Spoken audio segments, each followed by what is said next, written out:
Hello. For those of you who have not met me yet, my name is Steve Edelman. I am the founder and director of Taking Control of Your Diabetes, as well as a physician specializing in diabetes care. I am also someone living with type 1 diabetes for 52 years, diagnosed as a teenager in 1970. I'd like to tell you a deeply personal and emotional story about myself, relating to my experiences dealing with the chronic complications of diabetes. Something, quite frankly, I have never done until today. I have overcome my hesitancy and embarrassment to speak about them, and I no longer feel that getting complications is a sign of failure or my fault. I no longer feel it labels me as a bad diabetic. I am hopeful that by telling you about my experiences, you can avoid diabetes complications completely or help you deal with them if you are already affected. As I mentioned, I was diagnosed at the age of 15 in 1970. I was put on one shot of insulin a day, measured the glucose in my urine, and was put on a strict diet using the old exchange system. There were no glucose monitors, no A1C test, no insulin pens, no pumps, no CGM devices, and no hybrid closed-loop systems. It really was the dark ages, and not too different than the treatment in the early 1920s when insulin was discovered. My sugar levels must have been all over the place, but I had no way of knowing. Despite doing everything I was told to do, my control must have been terrible as I was thirsty and urinating a lot, and that's just the way it was. These are signs that my glucose levels were out of control, as well as having severe hypoglycemic reactions that seemed to come out of nowhere. If they had the A1C test available, then I am sure I would have been above 9% for several years. But once again, I had no idea, as urine testing is just not that helpful. And one shot a day? Are you kidding me? There is no way in hell that could have kept me in a good glucose range most of the time. I was never educated in a way that I truly heard what was being said to me about the complications of diabetes and how to avoid them. I was too young, naive, and ignorant and thought that these things would never happen to me, no matter what. You know, my mother was a saint. She did the best she could to help me control my diabetes. However, my father, who was very mentally and physically abusive, did not believe I even had diabetes and refused to get involved or help me with my care in any way. You know, and looking back on those days, I think he was just ignorant and scared to death of diabetes. So he coped by ignoring and acknowledging, and he coped by ignoring and not acknowledging that I had it. It made my diagnosis and adolescence very painful in many ways. My story with diabetes complications starts with my eyes during my last year of medical school at UC Davis in Northern California. My good friend John, a big burly rugby player, gave me a huge bear hug, his way of showing affection. However, I quickly noticed blurry vision.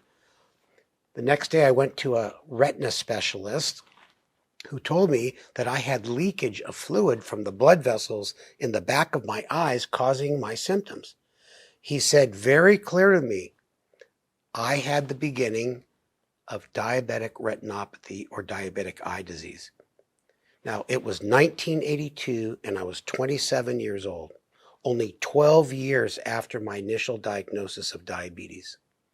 No therapy was offered at that time, mainly because there were no proven ones. The treatment would have been quite different today, which I will get to in a few minutes. I did my medical residency at UCLA and then went on to the Joslin Clinic in Boston in 1986 for my specialty training in diabetes. And soon after I got there, I had a vitreous hemorrhage.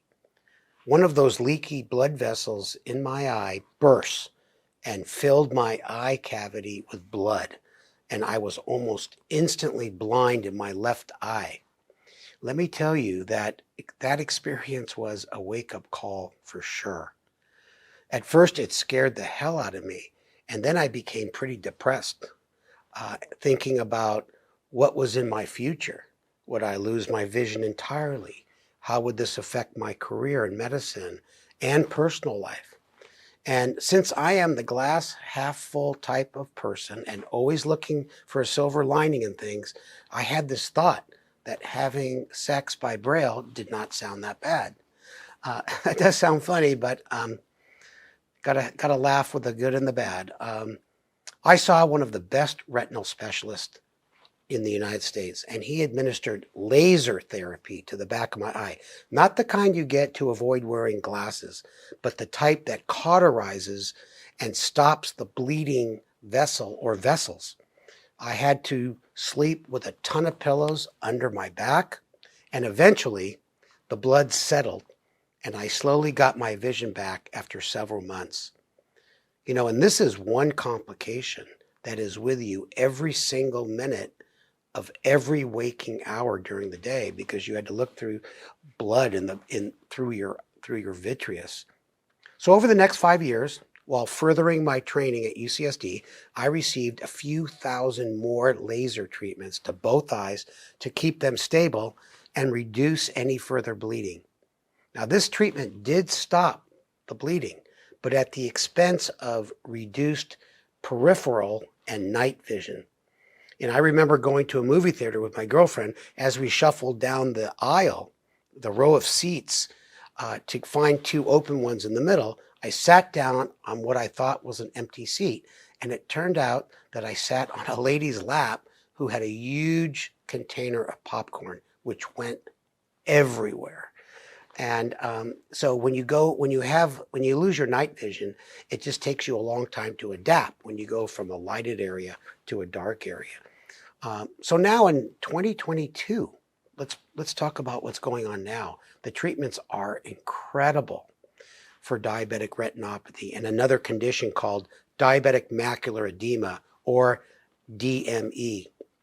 We have monoclonal antibodies. Now, you hear that word a lot. It's a wastebasket term for a certain way they make medications. You know, you've heard that for COVID, but they make these monoclonal antibodies that are extremely effective at slowing and halting diabetic retinopathy, sometimes completely. Now, these sight-saving medications have to be injected directly into the eyeball, and that's the vitreous of your eye. Now, it sounds like some type of torture, but in reality, it is relatively painless. You can follow me through an eye appointment where I actually get injected in my eye in our video vault off of our website. So what can you do to prevent diabetic eye disease or slow down its progression over time? So that includes all of you who don't have any eye disease now and those of you that do. So number one, glucose control over the long term is crucial. Diabetic retinopathy does not occur overnight or with one episode of high glucose levels. So don't panic if your blood sugars go up here and there. Keeping your blood pressure at goal is also extremely important. And three, regular screening. There are no symptoms of diabetic retinopathy in the early stages, so this is why yearly screening is so important. If diabetic eye disease in the early stages causes pain, we wouldn't have to screen. You develop eye pain, you go to the eye doctor, you would be treated very quickly, but it's asymptomatic, and you're going to see this theme throughout. So official screening starts 5 years after you have been diagnosed with type 1 diabetes. And for those of you with type 2 diabetes, it starts the year you were diagnosed. And the reason for this is because of individuals with type 2 diabetes may have been undiagnosed for years and years before the diabetes was discovered. So number 4 is make sure you see an eye doctor that specializes in the retina, who has lots of experience taking care of people with diabetes. I feel very confident in saying to you that if you see a diabetic eye specialist regularly, you have an extremely excellent chance of never going blind. It is the individuals who do not get regular eye care who have the serious eye problems.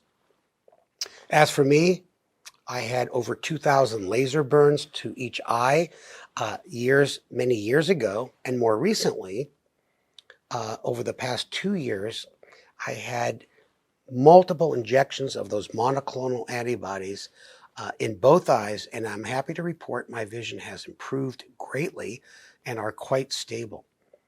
So remember, glucose control, blood pressure control, and regular eye screening by a retinologist. That's it right there. And oh yeah, avoid getting poked in the eye. And I'm serious when I say, if you're ever in a situation where you're working where something may shoot up in your eye, wear goggles. Okay, we got the eyes out of the way. Let's talk about diabetic kidney disease, also called diabetic nephropathy. So diabetic kidney disease usually appears in parallel with diabetic eye disease. They are both what we call microvascular complications. So as elevated glucose levels over the years leads to damage to the small vessels that feed blood to the eyes, kidney, and nerves. So that's basically the three classic microvascular complications. In addition to glucose control, elevated blood pressure over the years can also cause major damage to the kidneys. I will repeat this, but your blood pressure should be less than 135 over 85, with what we call millimeters of mercury. That's the units we use most of the time. But in reality, less than 120 over 80 is ideal, but it's possible to get too low, causing you to get dizzy when you stand up or bending over. So there is a sweet spot in there. The lower the better, but not too low. Remember that blood pressure jumps around more than airline tickets and hotel room prices. So that's why it's important to get a blood pressure cuff and measure frequent times throughout the day during certain periods over the month, not every single day. When I entered practice in Portland, Oregon in 1991, 21 years after my diagnosis, I had to submit a urine sample to get life insurance.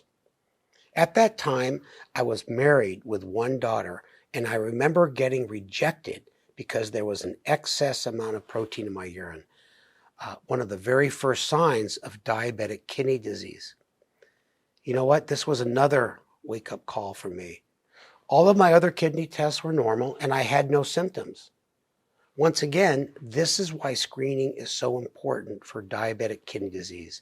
You're going to get this theme throughout, that many of the complications of diabetes have no symptoms in the early stages, which is why you need to set up your own screening program. We'll talk about that. Currently, the screening tests are cheap and easy. The first is the EGFR, estimated glomerular filtration rate. This test tells you how well your kidneys are functioning, i.e. filtering the toxins out of your body. Normal is above 60. And you don't have to remember these numbers. You'll see them on your lab tests for sure. This test is typically on most routine laboratory work that you get before seeing your healthcare professional. Now, the second important test is called UACR, urine albumin to creatinine ratio, which helps to define the structural damage of the kidney. One is functioning, one is structural. Normal is below 20. And your healthcare professional can plot your results over time, as it's important to follow these numbers longitudinally. Make sure you ask about these two numbers when you see your doctor. Let me just say that many doctors don't know about the urine albumin to creatinine ratio. So it just takes the results from your typical blood test, but you have to turn in your urine to measure the protein in your urine, which is the albumin. Let's review again, prevention and treatment strategies for diabetic kidney disease. I want to make sure you leave with some really important points. One, make sure your blood pressure is at goal.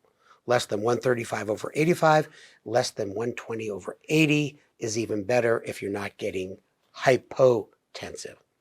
Get a blood pressure cuff. Learn how to get accurate measurements and test at different times of the day. They make them for the wrist, the arm. You don't have to be testing a zillion times every day, but it's important to get tests when you wake up, at the end of the day, when you're sitting, sometimes when you're lying down. Write this down and give it to your caregiver. Number 2, if your blood pressure is not at goal, your healthcare professional will most likely prescribe a class of blood pressure pills called ACEs or ARBs, angiotensin converting enzyme inhibitors, angiotensin receptor blockers, and a lot of medical words here. But they are classes of blood pressure medications that have been proven to protect the diabetic kidney. So it's important for you to know that you may need more than one blood pressure medication to get to goal. Remember, it doesn't matter how many pills you're on, but what your blood pressure is. That's important. Get your own blood pressure cuff, as I said earlier, and learn how to use it properly. So important. So 3, glucose control, glucose control, and glucose control. You see that's a central theme throughout every complication. Get your A1C as close to 7% as possible. If your control is really not that ideal, and if you're on the conference today or looking at this video at some point, most likely you're going to be above 7%. Let's just say you're an 8 or 9%. Please don't panic, but just work slowly with your caregiver, your doctor, your nurse practitioner, your physician assistant to bring it down over time. It's not a sprint, it's a marathon.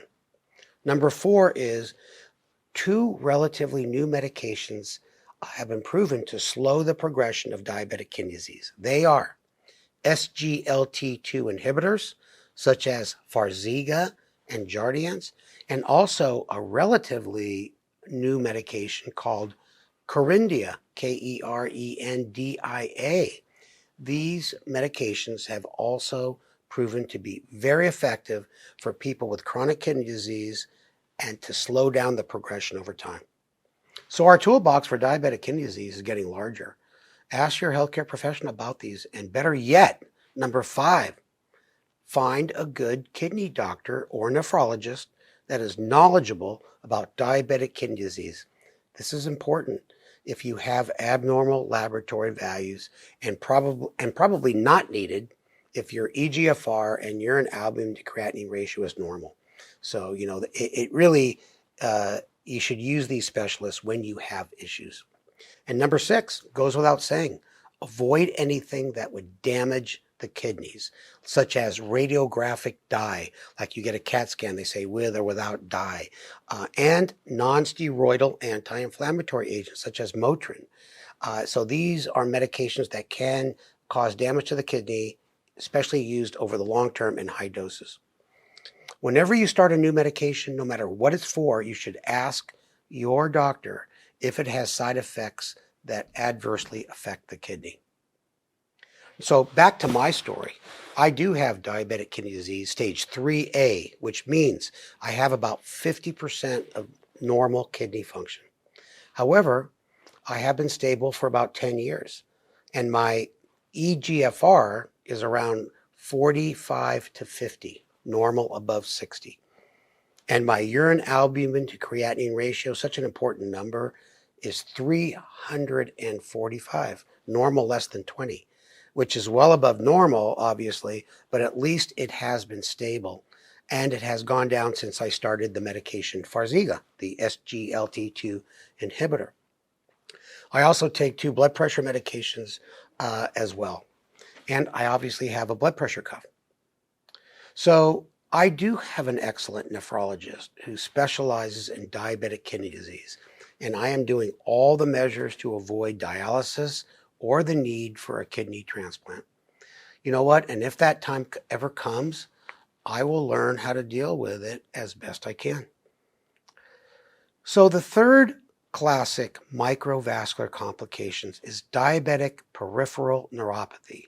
So we had the eyes, the kidneys, the nerves. We call it retinopathy, nephropathy, neuropathy. The triple opathies. We talk about that in clinic all the time. So diabetic peripheral neuropathy kind of runs its own course and does not go in parallel with eye or kidney disease. There are many causes of peripheral neuropathy. other than diabetes, such as certain vitamin deficiencies, exposure to toxins, receiving chemotherapy, and many, many more etiologies. So sometimes you might need a good neurologist to figure out where your neuropathy is coming from. Now, what helps us make the diagnosis is there are classic symptoms that first appear in both feet, not one foot, but both feet, including burning, tingling, sharp shooting pains, like being stabbed with pins and needles. And eventually, these symptoms subside over time, sometimes years, followed by numbness and complete lack of sensation. In other words, the signs and symptoms of diabetic peripheral neuropathy change over time. So prevention, once again, is dependent primarily on glucose control and avoiding nerve-damaging agents or toxins if you can. You need to have a level of awareness of these type of potential issues that may affect your nerves. In terms of therapies, there are too many to count, and they all work in many different ways. None are 100% effective, and it turns out that the best piece of advice is to find a podiatrist specializing in diabetic foot care or a neurologist who specializes in the area to methodically try the different treatment options depending on your symptoms. Many are listed in the TCOYD book, which is free to be downloaded. You can get that at our booth in the health fair. And the foot chapter is written by Dr. Ingrid Cruiser, who is extremely knowledgeable about diabetic peripheral neuropathy. So basically, if you have extreme pain, like sharp stabbing pains, it's one type of medication. If you have numbness and tingling, it might be a different. So it's really trial and error. And so it's really important that eventually you will find a treatment that will benefit you and your particular symptoms. Now, lastly, if you are truly numb in your feet, we call that insensate. Your doctor might do that 10-gram monofilament and you don't know where it is. You need to be super careful and inspect your feet every night to make sure you did not step on a tack and didn't know it, and it was getting infected. For example, get good supportive shoes, and very importantly, do not wait 1 minute before seeking out a good podiatrist if you develop an ulcer or sore on your feet. If you scream bloody murder if you step on a little pebble or something sharp, then us as caregivers, we're not worried about you. That is a good thing. And your risk for developing a diabetic foot ulcer goes way down. So what about me? I do consider myself lucky in that I do have only partial lack of sensation and mild numbness, and occasionally I still will get those really sharp stabbing pains in my feet. And I might just yell, ow! And then my girlfriend says, what's wrong? And I just say nothing. And the good news is I don't need any medications, and the sharp stabbing pain only comes once in a great while. So I'm in that gray zone. So basically, it's important that you stay in touch with your symptoms and that you seek out help when you need it. Now, my good friend Craig Wargon, who's also a podiatrist, he bought me a pair of Hoka tennis shoes, which are really protective for using during exercise. So once again, be sweet, be kind to your feet. Autonomic neuropathy is different from diabetic peripheral neuropathy. Autonomic neuropathy occurs when there is damage to the nerves that manage everyday bodily functions, such as blood pressure, heart rate, sweating, bowel and bladder emptying, digestion, and sexual function. Wow, I hope that did not sound too scary. Symptoms of autonomic neuropathy really depend on what bodily function is affected and how severely, and typically in people with diabetes of long duration. With regards to digestion, the nerves that control the gastrointestinal tract from the esophagus all the way to the large bowel are not working properly. And one of the main problems that I see, and for me and many other folks, is gastroparesis. is a real pain. The peristaltic muscles of the stomach, controlled by the autonomic nervous system, are commonly affected. So when I eat, food stays there in my stomach way too long. I get full really fast and experience bloating and sometimes abdominal pain if I overeat. And it takes a long time for the food in the stomach to be propelled out of the stomach into the small intestine and down the rest of my GI tract. And let me tell you, that causes havoc with my glucose levels and is really hard to match the absorption of nutrients with the insulin I take.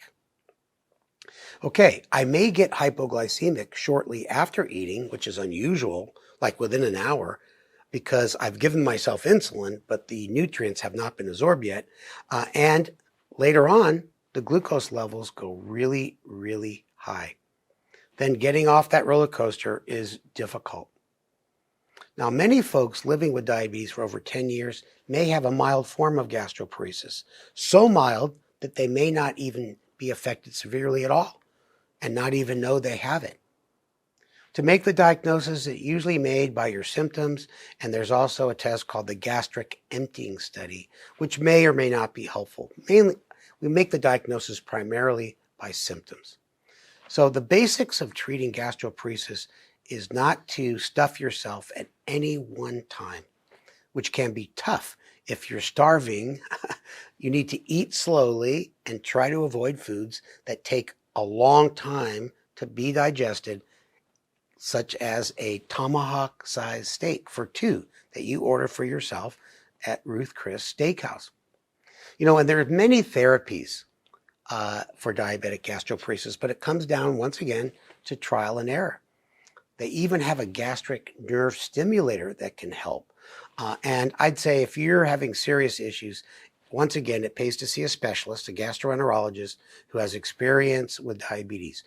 Now, my good friend from medical school, Dr. Jamie Wollaston, is a knowledgeable gastroenterologist. He's given a lecture in our video vault and wrote the chapter on the GI manifestations of diabetes in the TCOYD book, once again, free to be downloaded from our booth. Well, I think that is enough complications for now. Remember to check out our video vault, our website, and the TCOYD book, 5th edition, for a lot more detailed information. When I wrote this lecture, getting ready for today, I said, wow, this is one complicated topic with a lot of information. And please write down your questions on our blog, and I will do my best to answer each and every one of them. In closing, since I started taking control of your diabetes in 1995, I have been speaking about the Diabetes Warranty Program. It is all about doing the tests and evaluations every year to help prevent or make an early diagnosis of one of the complications of diabetes. Early detection is the key to nipping these complications in the bud and preventing them from progressing to end-stage health problems. So the main message is that you can live a long and healthy life with diabetes. And remember, it's never too late to take control of your diabetes. All of you, I hope you stay well.